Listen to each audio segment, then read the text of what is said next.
Hi guys, it's me stupid. இப்போ இந்த video பார்க்குற யாருக்காவது டீமன் ஸ்லேயர் அனிமே பிடிக்குமா அப்படின்றத கமெண்ட் பண்ணுங்கள். இல்லை உங்களுக்கு இதுவரை நீங்கள் பார்த்ததுலேயே ஃபேவரட்டான அனிமே அப்படின்றது எதாக இருந்தாலும் அதையும் கமெண்ட் பண்ணுங்கள். பிகாஸ் ஃபஸ்ட்டு டீமன் ஸ்லேயர் பார்க்க ஆரம்பிக்கும் போது எனக்கு சத்தியமாக பிடிக்கலை, ஒரு மாதிரி போர் அடிச்சிச்சு. நான் டீமன் ஸ்லேயரை வந்து 2020 ஸ்டார்ட் பண்ணேன். ஆக்சுவலாக அந்த ஃபஸ்ட் சீசன் எண்டானதுக்கப்புறம் ஸ்டார்ட் பண்ணேன். ஃபஸ்ட்டு 4 எபிசோட் பார்க்கும்போது எனக்கு பெருசாக செட் ஆகலை.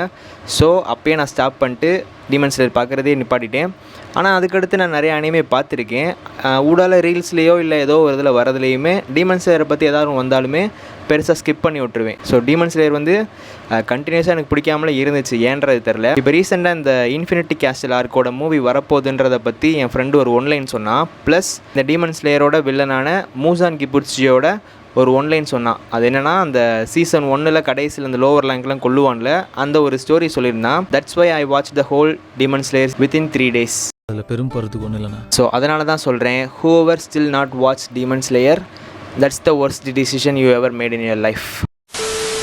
ஓகே, இன்றைக்கி இந்த வீடியோவில் சீசன் 4ஓட ஓவரால் ரீகால் என்ன அப்படின்றத பார்ப்போம். சீசன் 3ல் அப்பர் ரேங்க்கில் இருந்த 4 and 5 டிஃபீட் பண்ணனால நிறைய பேருக்கு வந்து காயப்பட்டிருக்கும். ஸோ அதெல்லாம் க்யூர் பண்ணிவிட்டு ப்ராக்டிஸ் பண்ணிக்கிட்டு இருப்பாங்க நெக்ஸ்ட்டு ஃபைட்டுக்கு. எதுக்காண்டினா நெக்ஸ்ட் அவங்க சண்டை போட போகிறது டேரெக்டாக மூசானோட. ஏன்னா இப்போ கன்ஃபார்ம் இதுவரை மூசான் இறங்குவானா அப்படின்ற ஒரு டவுட் இருந்திருக்கும். நெசுகாவுக்கு எப்போ அந்த சன்லைட்டில் இருந்தால் எந்த ஒரு டேமேஜுமே ஆகலைன்ற தெரிஞ்சோடனே ஸோ மூசானோட ஃபஸ்ட்டு டார்கெட் எதாக இருக்கும்னா நெசுகாவை எப்படியாவது கேப்சர் பண்ணணுன்றது. ஸோ இதுக்கு மூசானே இறங்குறதுக்கு நிறையா பாசிபிலிட்டிஸ் இருக்குதுன்னு சொல்லிட்டு they are actually running out of time. எப்போ வந்து மூசான் இறங்குவான்னு தெரியாது. ஸோ அதுக்காண்டி இருக்க எல்லா ஹாஷிராஸுமே டீமன் ஸ்லேயர் காப்ஸில் இருக்க எல்லா டீமன் ஸ்லேயர் மெம்பர்ஸையுமே ட்ரெயின் பண்ண ஸ்டார்ட் பண்ணியிருப்பாங்க.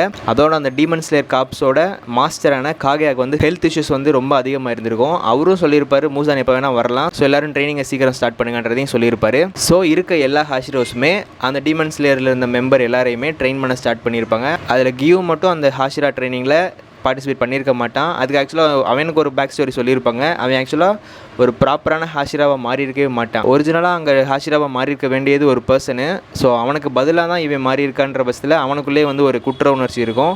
ஸோ நான் இப்போ ட்ரெயின் பண்ணுறது வந்து கரெக்டான ஒரு விஷயமா இருக்காதுன்றனால அவன் அதிலேருந்து வாக் ஓவர் வாங்கியிருப்பான். மித்த அங்கேருந்து எல்லா ஹாஷிராஸுமே அவங்களோட ட்ரைனிங்கை வந்து ஸ்டார்ட் பண்ணியிருப்பாங்க. இந்த ட்ரைனிங் மூலியமாக நம்ம ஒரு நிறைய லேர்ன் பண்ணிக்கலாம், நிறைய விஷயத்தை தெரிஞ்சுக்கலாம்னு சொல்லிட்டு டான்ஜிரோவும் எல்லா ஹாஷிராஸ்டையும் போய் ட்ரைனிங் எடுத்துக்கிடுவான். அப்புறம் கென்யா, கியூமி அவங்களோட பேக் ஸ்டோரிலாம் சொல்லியிருப்பாங்க. அட் த எண்டு டீமன் ஸ்லேயர்ஸோட ஹெட் குவார்ட்டர்ஸில் மூசான் இறங்கியிருப்பான். மூசான் அண்ட் காகே அவங்களோட கான்வர்சேஷன்லாம் போயிருக்கும். அந்த பாஸ்டில் நடந்த விஷயங்கள் பற்றிலாம் நிறையா ஷேர் பண்ணிக்கிடுவாங்க.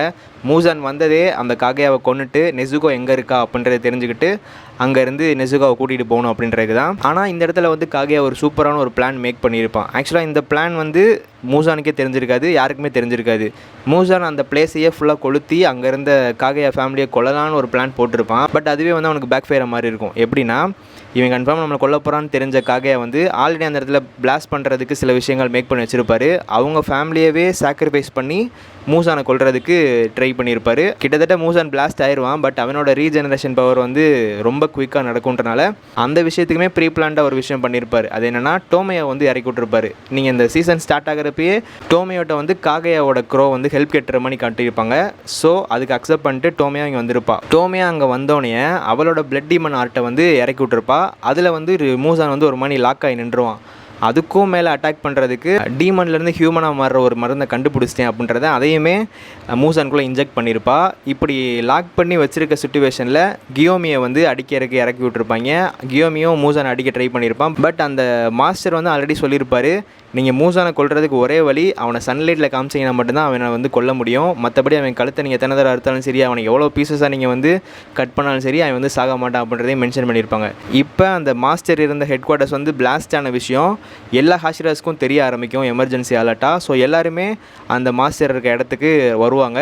வந்து பார்க்கும்போது தான் தெரியும் மூசான் ஆல்ரெடி டோமையாவும் கியோமியும் சண்டை போட்டுக்கிருக்காங்க அப்படின்ட்டு. ஸோ எல்லாருமே ஃபைட்டில் இறங்குறதுக்கு உள்ளே வரும்போது மூசான் வந்து ஒரு சூப்பரான ஒரு மாஸ்டர் பிளானை போட்டிருப்பேன். ஆக்சுவலாக காகையாவோட பிளான் என்ன அப்படின்னா, மூசானை வந்து நம்மளால் டேரெக்டாக கொல்ல முடியாது, ஒன்லி சன்லைட் மூலமாக தான் அவனை கொல்ல முடியும். ஸோ எல்லா ஹாஷிராஸையுமே நம்ம இங்கே அசம்பிள் பண்ணிட்டோம் அப்படின்னோம்னா மூசான் ஒரு ஆளை சேர்ந்து எல்லா ஹாஷிராஸும் சண்டை போடும்போது அவனை எப்படியாவது டயர்டாக்கி சன்லைட் படுற டைம் வர கொண்டு போயிட்டோம் அப்படின்னோம்னா மூசானை நம்ம ஈஸியாக கொண்டுடலான்ற ஒரு பிளான் தான் காகையா மேக் பண்ணியிருப்பார். ஆக்சுவலாக இந்த பிளானே அப்படியே வந்து மூசானுக்கு அட்வான்டேஜாக மாதிரி இருக்கும். எல்லா ஹாஷிராஸையுமே ஒரே இடத்துக்கு கொண்டு வந்தது தான் அந்த காகையா பண்ண ஒரு பெரிய தப்பான ஒரு விஷயமா இருந்திருக்கும். ஏன்னா மூசான் எல்லாருமே அந்த பிளேஸ்க்கு வந்தோடனே அவனோட ஓன் டெரிட்டோரியான இன்ஃபினிட்டி கேஸ்டில்குள்ளே இறக்கி விட்டுருவான். ஸோ இப்போ எல்லாருமே இன்ஃபினிட்டி கேஸ்டில்குள்ளே மாட்டிக்கிடுவாங்க. எல்லாருமே எப்போ நம்ம இதுக்குள்ளே வந்தோன்றதை நினச்சி ஒரு கன்ஃபியூஷன் ஸ்டேட்டில் இருந்துக்கிட்டு இருக்கும்போது அதோட சீசன் 4 வந்து எண்ட் பண்ணியிருப்பாங்க. ஸோ நெக்ஸ்ட் என்ன ஆச்சு அப்படின்றத இன்ஃபினிட்டி கேஸ்டில் ஆர்க் மூவியில் தான் நமக்கு ரிவீல் பண்ண போகிறாங்க. ஆக்சுவலாக அந்த இன்ஃபினிட்டி கேஸ்டில் ஆர்க் மூவியவே